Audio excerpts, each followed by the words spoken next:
हां सारिका, मी report check केलेत. त्यांना उद्याची सकाळची अपॉइंटमेंट देऊन टाक. थँक्यू. विक्रांत, आपल्याला शक्यतो लवकरात लवकर बँकेत जायला हवं. आत्ताच जाऊया. त्या अगं असं काय करतेस? किती वाजलेत? बँक बंद झाली असेल ना. Excitement. It's okay, it's okay. पण उद्या मात्र नक्की जाऊया. अगदी सकाळीच जाऊया. मलाही आता उत्सुकता लागून राहिलेली आहे की त्या लॉकरमध्ये आहे तरी काय. कधी एकदा ते जाणून घेतोय असं झालंय मला. आणि त्यांचं जे काही भाडं राहिलंय तेही भरून टाकू आपण. आत्या, चावीबद्दल मोनिकालाही कळलंय. हो.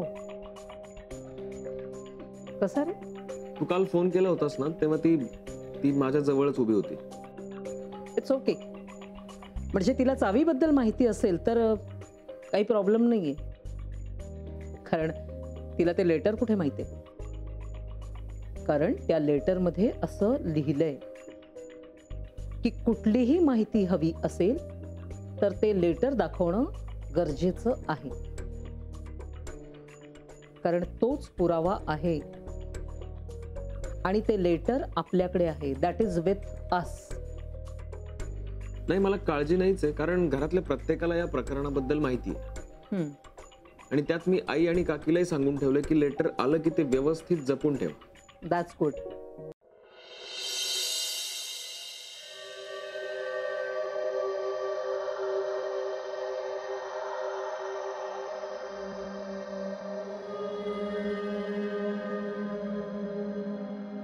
सगळ्यांचा नाश्ता झाला, फक्त विक्रांत राहिला.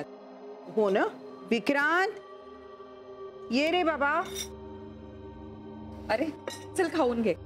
नाही, मी पळतो, मला निघायला हवं. अरे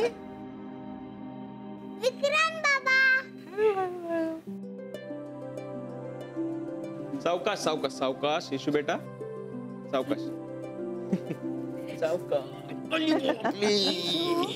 तू आमच्या बरोबर खाणार आहेस का? नाही बाबा, मला छोट्या मम्मा कडे सोड ना. अगं, तुला शाळेत नाही का जायचं?